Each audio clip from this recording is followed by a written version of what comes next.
অনেকের ভিতরেই মনের মধ্যে মানে কোশ্চেন যে হচ্ছে আমি বেকারি থেকে কেক নিয়ে যে সেল করি, তো তাদের জন্য ছোট্ট ছোট্ট করে আমার কিছু ভিডিও, যে আমি আসলে নিজে হাতে কেক বানাই, কষ্ট করেই বানাই, সারা রাত জেগে বানাই। ঠিক আছে, এই যে এতক্ষণে মাত্র একটা কেক রেডি করতে পারছি। এখন কি করবেন আপু? এই যে ওভেনে দিয়ে দিচ্ছি। কত মিনিট লাগবে? এটা 40 মিনিট লাগবে। আচ্ছা, ডিম নিচ্ছি। হ্যাঁ। এখন আমি ডিম ভেঙে নিব। ডিমটাকে খুব সাবধানে ভাঙতে হবে, কারণ কুসুম যদি ভেঙে যায় তাহলে আর ফর্ম হবে না ডিমের। হ্যাঁ, খুবই সেন্সিটিভ, এটাতে পানি লাগানো যায় না। প্লাস হচ্ছে মানে এই মিক্সিং জোরে করা যায় না। আমি কুসুমটাকে উঠাই নিব। এটা একটু মানে সাদা অংশটাকে ফিট করতে হবে, তাই না? হ্যাঁ, সাদা অংশটাকে ফর্ম করে নিব। কারণ অনেকের সন্দেহ আছে, থাকে না, সরি, অনেকেই সন্দেহ করে। আমি কমেন্টস করছি তো, অনেকেই বলে হ্যাঁ সারা রাত জেগে হচ্ছে কেক বানায়, এই মহিলা কি ঘুমায় না? যত সব ফালতু কথা, বেকারি থেকে কিনে নিয়ে আসে বিক্রি করে, আবার বড় বড় কথা বলে। আবার অনেকে আমাকে, একজন দেখি কমেন্ট করছে, এতই যখন কেক বানাইতে পারেন তাহলে একটু ভিডিও দিয়েন। এটার কারণে ভিডিও করা, সবার মনে সন্দেহটা দূর হোক, যেন আমি আসলে নিজ হাতে বানাই, নিজে বানাই। আমার মানে আমি যা করি নিজে করি আর কি। হ্যাঁ, হেল্প করে আমার বাবা, হেল্প করে আমার মেয়ে, করে ছেলে করে। এখন বিট করে নিব। হ্যাঁ,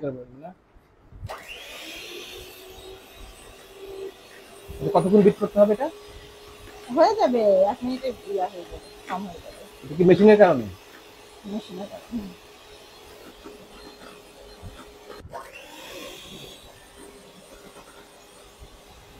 মানে এই ফর্মটা যত ভালো হবে তত কেকটা সফট হবে, মুখে দেওয়ার সঙ্গে সঙ্গে মিলে যাবে একদম। এই দেখেন, আমি ফর্মটাকে উপর করি, নাড়াই, দেখেন পড়বে না, করবে না, পড়বে না, মানে পারফেক্ট হয়েছে, একদম পারফেক্ট। একটুও পড়বে না, যতই নাড়ান না কেন পড়বে না। এই চিনিটা অনেক সময় হচ্ছে ওই যে ফর্মের মধ্যে দিলে এটা অনেক সময় লাগে গলতে।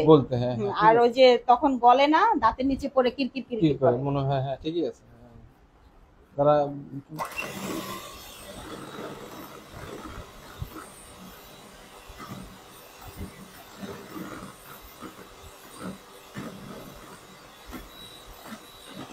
20 মিনিট হয়ে গেছে, তো আমার কেক দেখেন মাশাআল্লাহ সুন্দর ফুলে গেছে। এটা আমার মাথা নষ্ট, অরেঞ্জ ফ্লেভার। এটা কি আপনার মাথা নষ্ট নাকি কাস্টমারের? সব কাস্টমারের মাথা নষ্ট আর কি, এই জন্য আমি এর নাম দিয়ে দিছি মাথা নষ্ট কেক। অনেকের হচ্ছে কমপ্লেন, কেকে রসমালাই দেই না বা থাকে না। হ্যাঁ, যার কারণে এই যে দেখেন রসমালাই আসলেই দেই, পরিমাণে হয়তো একটু অল্প দেই, কিন্তু দেই। মানে আহামরি তো দিতে পারবো না, কারণ দাম তো 100 টাকা সেল করি। এই যে ব্লুবেরি জেল ফ্লিংটা আমি কিনে নিয়ে আসি, একদম অরিজিনাল। দেখেন, অরিজিনাল ব্লুবেরি, অরিজিনাল ব্লুবেরি। আমি এটা ইউজ করি ভিতরে, যার জন্যই মনে হয় সবকিছু এত টেস্ট হয়। হ্যাঁ, আমার বাচ্চারা যেমন, আমি বাচ্চাদের জন্য যেমন যত্ন সহকারে তৈরি করি, আমার মনে হয় তার চেয়ে বেশি যত্ন আমি এখানে দিই কাস্টমারের জন্য। এবার এটা হচ্ছে আমি চেক করব, হ্যাঁ হয়েছে কিনা। কতক্ষণ লাগলো বেক করতে? দেখেন হয়ে গেছে কিনা। এই যে দেখেন জিরোতে চলে আসছে। ও, এটা এই যে জিরোতে চলে আসছে না? হ্যাঁ, আচ্ছা, আসলে ভালো ফুলেছে, একদম মানে শুকনো আসছে, তাই না? হয়ে গেছে। কতক্ষণ লাগলো টাইম? এই যে 40 মিনিট। 40 মিনিট। আচ্ছা, এখন আমরা এটাকে নামাই নেবেন। হয়ে গেল আপুর কেক। এই হচ্ছে গোমর জিনিস, তাই তো আমার কেক হয়ে গেল। আলহামদুলিল্লাহ, দেখেন কতটা সফট, এই জন্যই মুখে দিলেই মিলে যায়। এটাই আসলে মানে গোপন রহস্য কি এখানেই লুকিয়ে আছে? গোপন রহস্য এখানেই লুকিয়ে আছে, ভিতরে লুকিয়ে আছে না? এখন কি বাকি আছে তাহলে আপু? এটা শুধু এখন ডেকোরেশন বাকি আছে, আর আমি কিভাবে ডেকোরেশন করে নিয়ে যাই তা তো দেখেনি, ভিডিও তো আছেই। এখন আপনার যারা মানে আপনার আছে, অডিয়েন্স যারা আছে, যারা আপনার কাস্টমার আছে, তাদের উদ্দেশ্যে কিছু বলেন। তাদের উদ্দেশ্যে একটা কথাই বলবো, যে আমি একেবারে অথেন্টিকটা খাওয়াই। হ্যাঁ, নিজ হাতে যত্ন সহকারে বানাই নিয়ে যাই আপনাদের জন্য। তো দয়া করে কেউ ভুলভাল কমেন্ট করবেন না।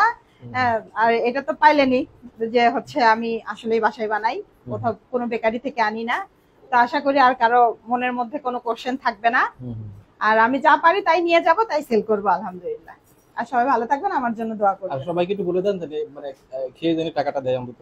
ও অবশ্যই, আমি অনেক কষ্ট করে বানাই, একটা কেক বানাইতে আমার প্রায় হচ্ছে 1 ঘন্টাই লেগে যায়।